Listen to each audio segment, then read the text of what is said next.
So when you have a very low stream like you have here, you're really looking for refugia. You're looking for things that if it gets any lower, they're not going to dry up to the point where the fish can't live anymore, or where they become easy pickings for other predators. When you're fishing really low water, you're doing a lot of walking because the fish are no longer spread out. They're concentrated, which is good once you find them, but it can take a while to find them.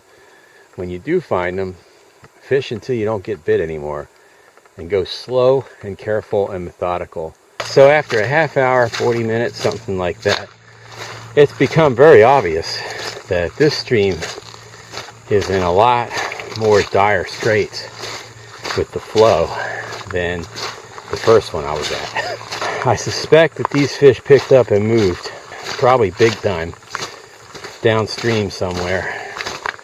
So the other stream was low, and I mentioned that, but it wasn't so low that, you didn't have any detectable flow. There was quite a bit of flow. This one, on the other hand, just take a look at the leaves sitting in this pool. They're not moving.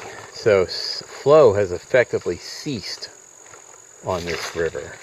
My very first red-eye bass project was in the Tallapoosa Basin, and so I had a student out there sampling all these streams. We were just trying to get presence, absence, genetic integrity, that kind of thing.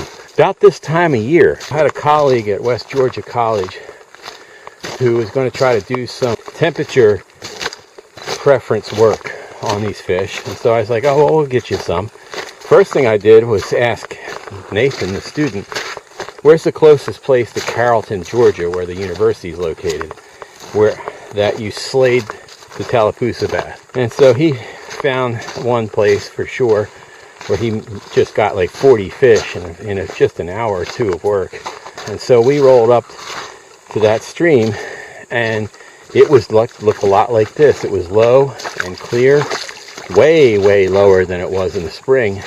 And we fished that thing, 3 people who really knew how to fish. Didn't get a single red-eye bass out of there.